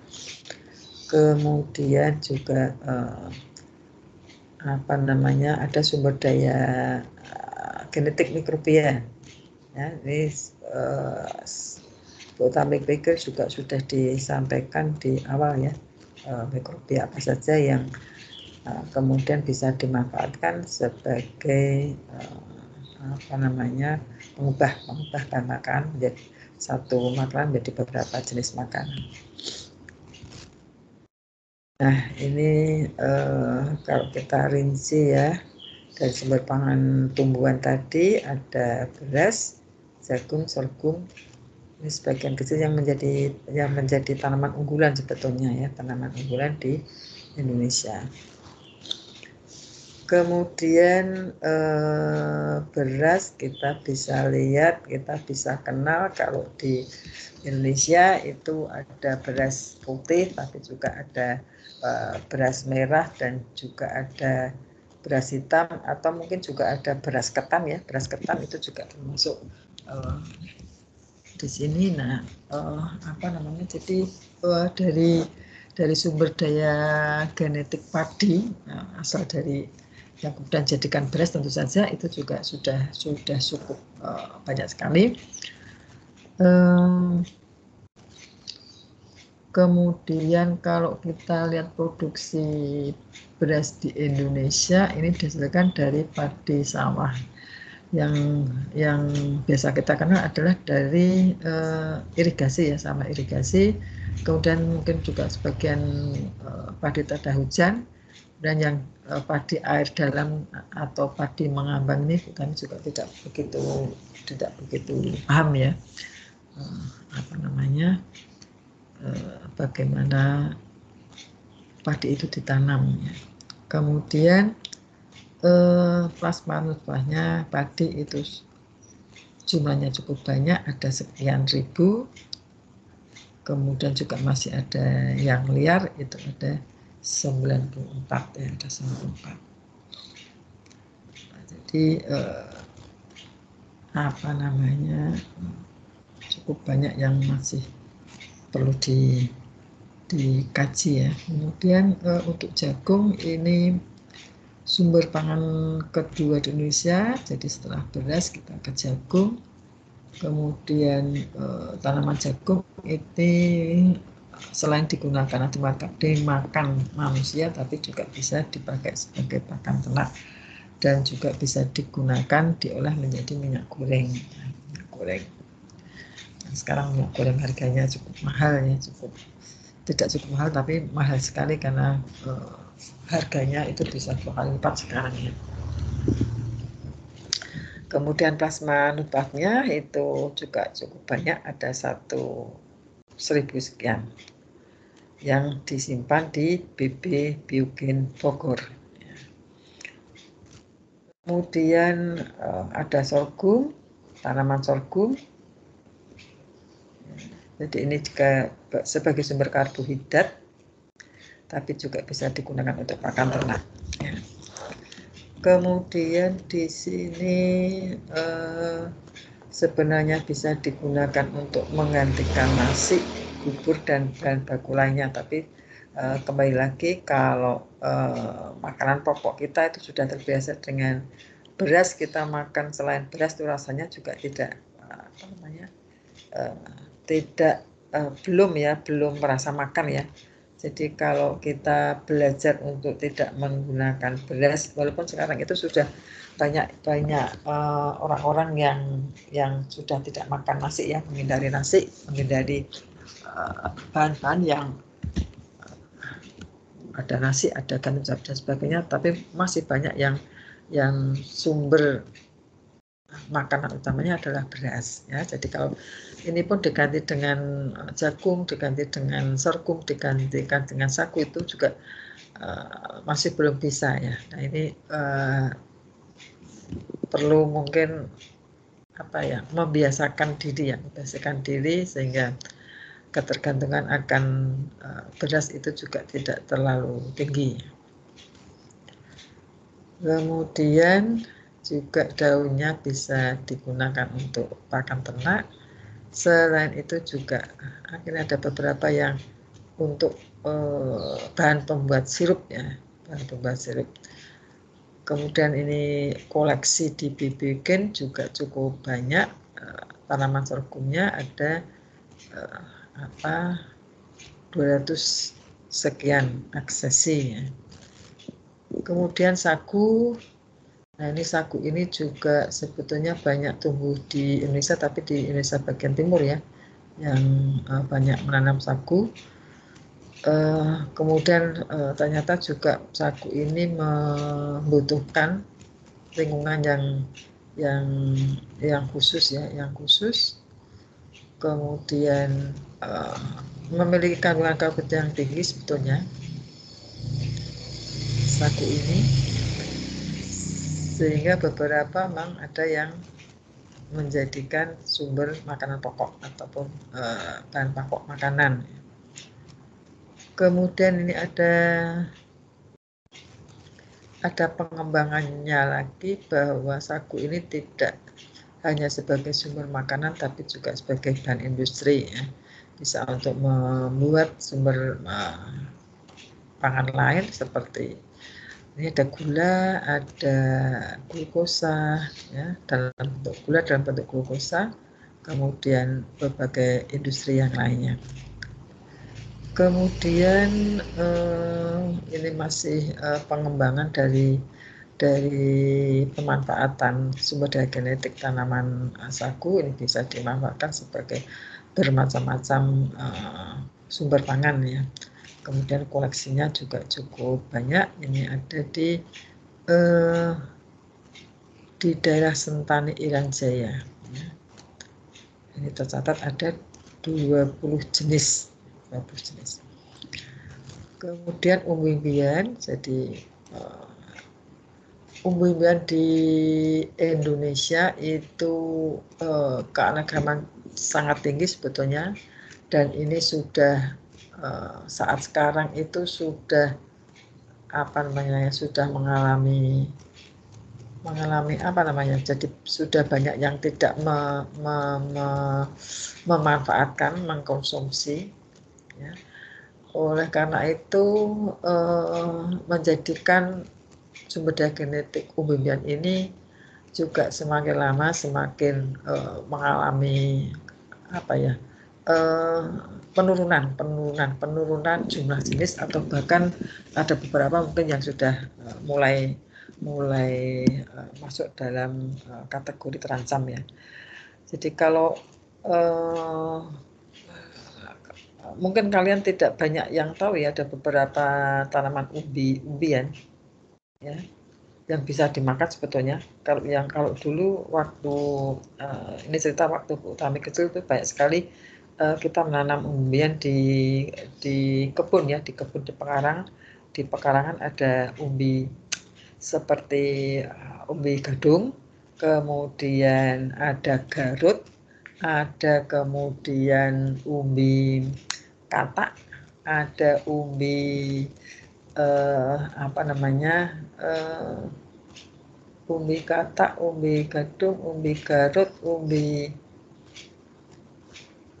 ada cukup banyak Bu Tami mengenal dan sering makan waktu kecil ya. Nah ini kan kalau sekarang mungkin kalian mungkin hanya mengenali tanaman umbi-umbian itu tidak begitu banyak. Mungkin hanya umbi ketela pohon dan juga ubi jalar. Yang ubi jalar mungkin juga kentang seperti itu ya. Jadi sebenarnya banyak sekali tanaman yang dimanfaatkan oleh masyarakat lokal itu yang mungkin karena karena permintaannya juga tidak banyak, itu juga lama-kelamaan mereka juga tidak begitu banyak menanam. Nah, oleh karena itu ini yang mungkin juga menjadi hal yang perlu mendapatkan perhatian ya. Jadi silakan tuh kalau sekarang ini beberapa penelitian itu banyak diminta untuk mengeksplorasi berbagai jenis bahan pangan yang bisa dijadikan sebagai sumber pangan alternatif untuk ketahanan pangan di Indonesia. Nah, ini salah satunya adalah kita mengekspor tentang umbi-umbian yang ada di seluruh wilayah Indonesia ya. Kami rasa ini cukup banyak sekali masyarakat yang masih menanam umbi-umbian. Tentu saja ini kalau tidak kemudian diapresiasi ataupun kita perhatikan, lama-lama juga akan mengalami penurunan ya. Jadi kalau orang-orang tua sudah tidak menanam, karena yang mau makan juga nenek-nenek kita, ibu-ibu kita, mungkin kalau saya masih mau makan ya,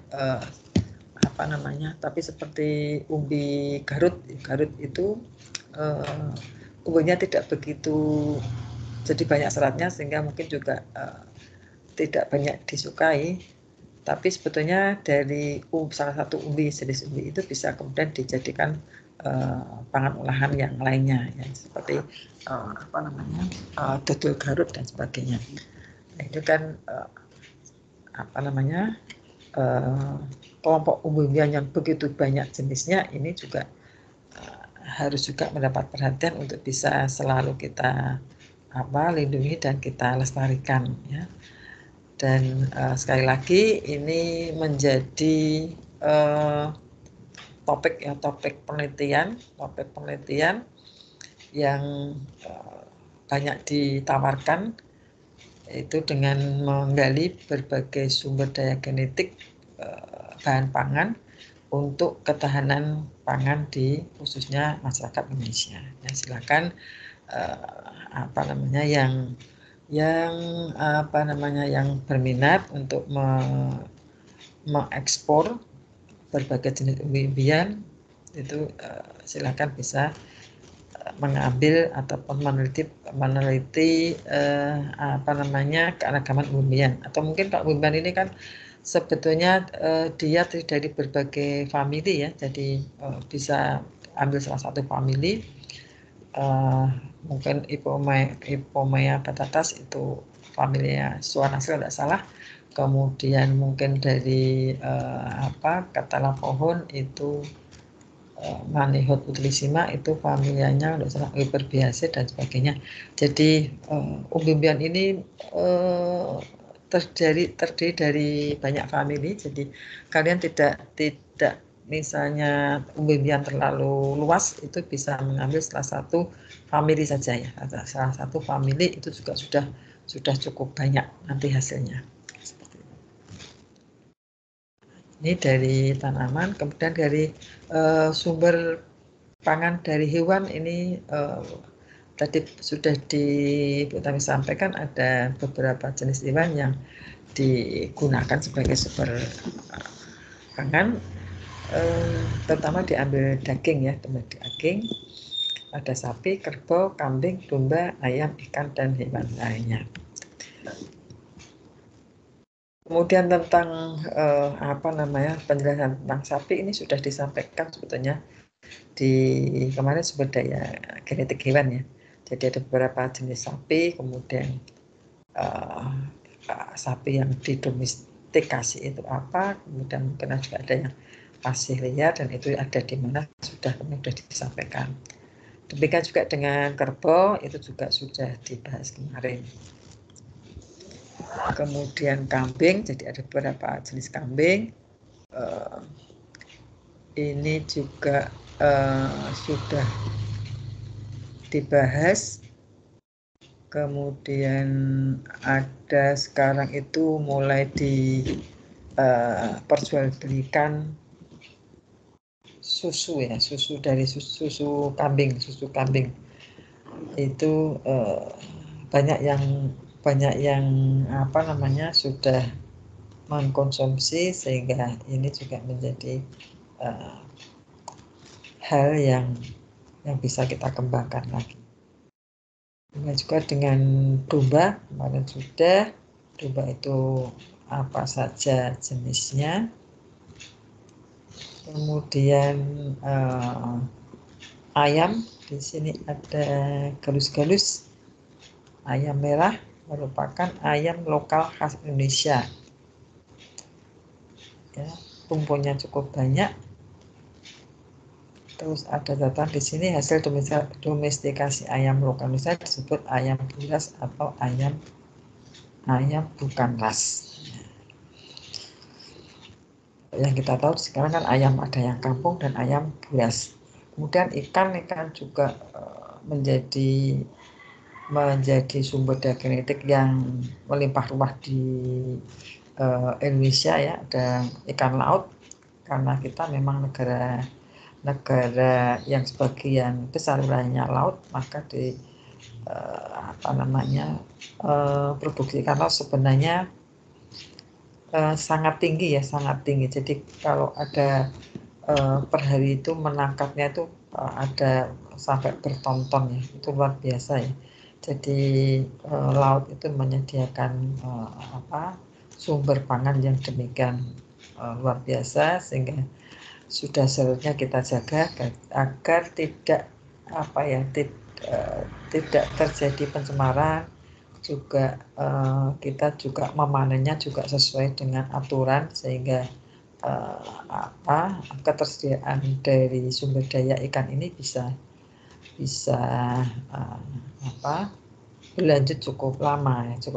Tapi kalau kita kemudian mengeksploitasi secara besar-besaran tanpa mempedulikan kaidah-kaidah konservasi, jadi kalau kita panen dengan demikian besar sampai ke yang kecil-kecil, sehingga di situ juga akan menimbulkan nantinya suatu saat juga mungkin kekurangan. Sebetulnya hasilnya sangat banyak, tapi kalau kita tidak dikelola dengan sebaik-baiknya juga akan mengalami kekurangan. Kemudian selain di laut, juga di tawar juga banyak sekali, ikan tawar juga banyak sekali jenisnya, apalagi jenis-jenis ikan endemik. Ini adalah jenis-jenis ikan yang juga perlu dijaga kelestariannya, karena kita juga memiliki jumlah ikan endemik yang tidak sedikit ya, banyak sekali. Kemudian yang perlu disampaikan ini bahwa ikan sebagai sumber protein hewani lebih baik ketimbang sumber protein lainnya, karena daging ikan mengandung asam lemak bebas omega 3 yang penting untuk perkembangan dasar dan kesehatan anak-anak. Nah, ini juga soal kebiasaan ya, kebiasaan makan ikan itu kalau di tempat-tempat yang jauh dari laut itu juga kadang-kadang kebiasaan makan ikannya kurang. Nah, ini yang dialami Bu Tami juga itu dulu waktu karena asalnya Jogja, waktu Jogja itu jauh dari laut, sehingga jarang sekali ibu itu memasak ikan ya, jarang banget yang masak ikan. Nah, sementara itu sebetulnya kalau kita lihat ini ikan ini kandungan proteinnya sangat bagus ya, sangat bagus sekali. Nah, ini silakan nanti untuk kalian untuk bisa membiasakan atau mungkin ada beberapa dari kalian yang sudah biasa makan ikan sebagai sumber protein ya, itu sangat bagus sekali. Jadi menjadikan anak-anak itu bisa semakin cerdas karena kandungan yang ada di dalam ikan tersebut. Jadi Bu Tami itu makan ikan tuh setelah ada di Semarang. Dulu waktu kecil jarang makan ikan, paling ikannya itu ikan asin ya, ikan asin. Atau ikan air tawar juga yang biasa dikonsumsi oleh masyarakat yang jauh dari laut. Ini waktunya sudah habis ya. Sampai jam berapa ya, Mbak? 9.10. Berapa? Sampai jam berapa, Mbak? 9.10, Bu. Oh, 9.10. Mau apa? Berarti sudah kelebihan ya waktunya ya? Iya, Ibu. Ada kuliah? Ada masih kuliah? Jam 10.10 Ibu kuliah selanjutnya. Oh ya, ini sedikit lagi ya, nanti biar dibaca lagi sendiri. Iya Ibu. Ada hewan liar. Hewan liar itu biasa ditangkap tentunya oleh masyarakat yang tinggal dekat dengan hutan ya. Kalau yang di kota-kota ya jarang sekali kita memanfaatkan sumber bahan pangan dari hewan liar ya. Tidak ada mungkin ya, tidak ada. Kemudian sayur-sayuran dan buah. Nah ini luar biasa, Indonesia itu rempah-rempahnya banyak, biji-bijiannya banyak, kacang-kacangnya juga banyak, buah-buahnya apalagi, sayuran itu juga sangat melimpah ruah. Jadi apa yang kurang dari Indonesia ya, seperti ini harusnya kita sudah sangat selalu bersyukur dan bersyukur ya. Bersyukur kita hidup di negara yang dengan sumber bahan pangan yang melimpah ruah ya, sangat beraneka ragam. Kemudian juga iklimnya, udaranya sangat nyaman seperti itu. Sehingga tidak ada yang menurut kita ya tidak ada yang kurang ya dari kita ya. Jadi apa yang ada yang kita punyai itu harus kita syukuri dan juga harus kita jaga ya, jangan sampai kekayaan ini nanti akan beralih ke negara yang lain ya, yang seperti kemudian dibentuk konvensi Protokol Nagoya seperti itu ya. Jadi memang harus ada upaya untuk bisa melindungi sumber daya genetik yang ada di Indonesia. Jadi luar biasa sekali ya, sumber bahan pangan, sumber daya genetik bahan pangan Indonesia itu sudah bisa mencukupi sebetulnya untuk kebutuhan pangan yang ada di Indonesia. Ini baru dari tumbuhannya, Rempah-rempah kalau kita ekspor berapa jenis, biji-bijian juga banyak sekali. Kemudian kacang-kacangan juga banyak sekali. Ini semua mengandung bahan makanan yang sangat diperlukan untuk kesehatan tubuh kita. Sayuran ini ya, sayuran juga begitu banyak. Kemudian ini beberapa makanan tradisional yang bisa dinikmati. Ini puasa-puasa kita melihat beberapa jenis makanan olahan ya, seperti urap atau urap itu kalau tempat saya itu namanya gudangan ya, gudangan. Kalau di sini urap, kemudian ada terancam, kemudian ada pecel, gado-gado, karedok. Ini hampir sama ya, tentunya ini semuanya adalah mencampur berbagai macam sayuran menjadi satu, tapi dengan bumbu yang berbeda-beda. Kalau urap dengan dengan kelapa, kalau terancam ini sayurannya itu masih mentah semua, jadi sebetulnya ini makanan sangat menyegarkan dan sangat sehat ya semuanya ya. Jadi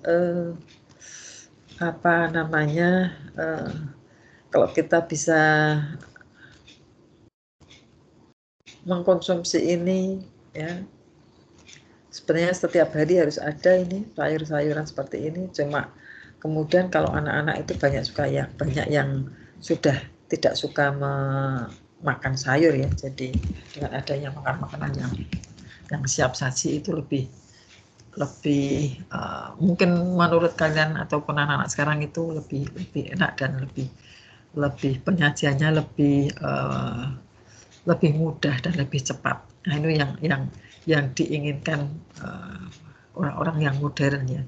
Kalau seperti ini kan masaknya agak rumit ya, apalagi kalau misalnya urap itu kalau dulu harus marut kelapa sendiri, itu kan repot banget ya. Jadi harus beli berbagai sayuran, kemudian direbus, kemudian dipotong-potong dulu, dicuci betul.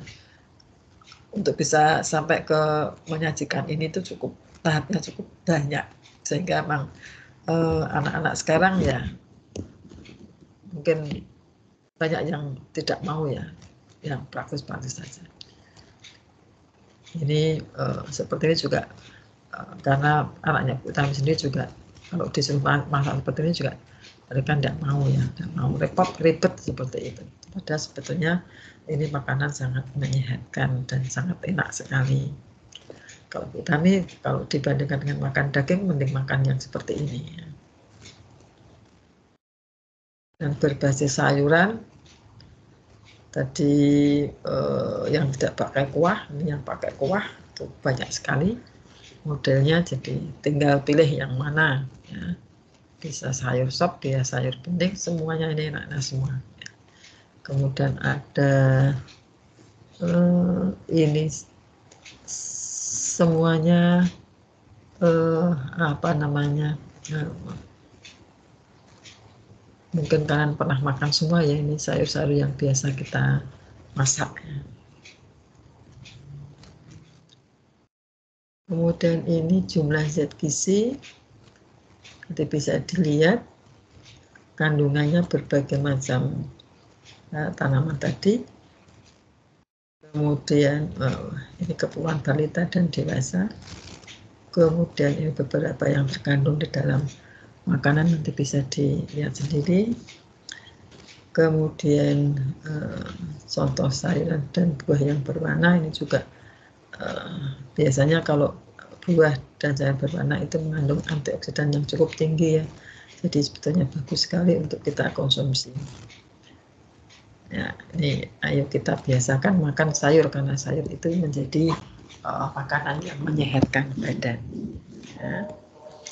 Di selain olahraga, kita juga harus mengkonsumsi berbagai jenis bahan pangan yang sangat bergizi ya. Jadi sudah disediakan di bumi Indonesia. Kita tinggal mengkonsumsi aja. Tomat murah, timun murah dan sebagainya. Ini lombok saja, ini kalau kita rinci berbagai varietas lombok ya. Nah ini seperti itu, sumber daya genetiknya sangat tinggi. Sebetulnya juga sudah disampaikan di sumber daya genetik yang kemarin ya, tumbuhan.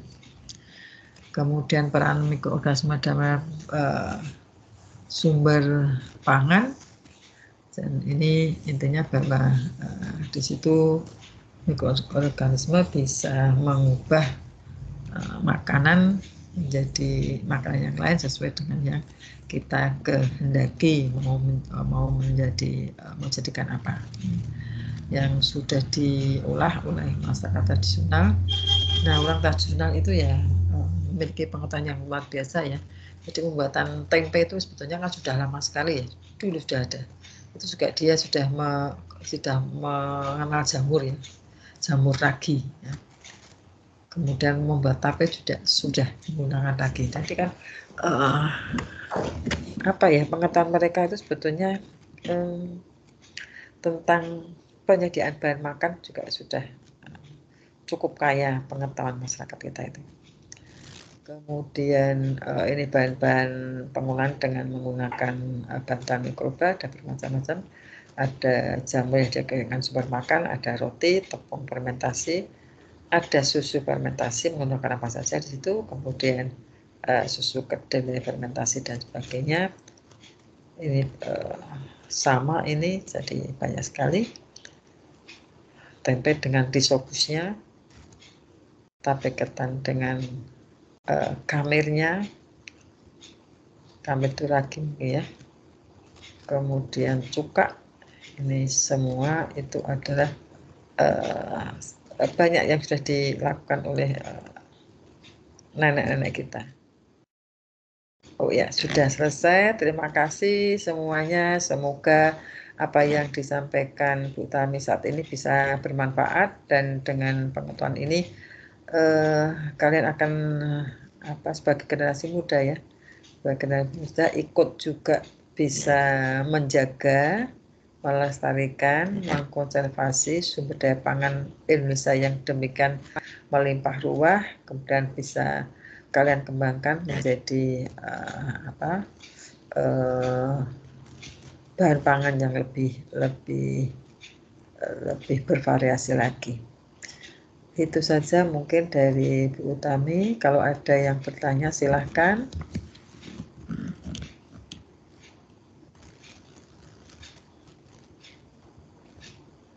Tapi kalau untuk yang hukum-hukumnya Bu Utami belum membaca banyak ya. Belum membaca banyak tentang hukum-hukum yang disampaikan kelompok 6 tadi ya. Jadi Bu Utami juga perlu nanti membaca yang untuk tambahan pengetahuan. Oke, halo, ada pertanyaan?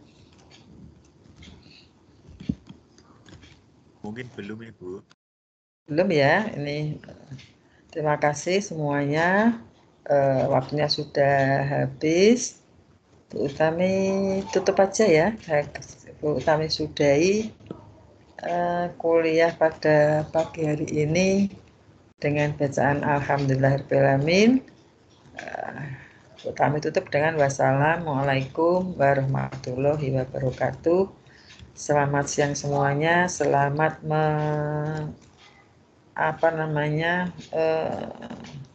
beraktivitas untuk selanjutnya dan selamat berpuasa untuk yang melaksanakan. Selamat siang semuanya. Waalaikumsalam warahmatullahi wabarakatuh. Waalaikumsalam warahmatullahi wabarakatuh. Terima kasih Bu Tami.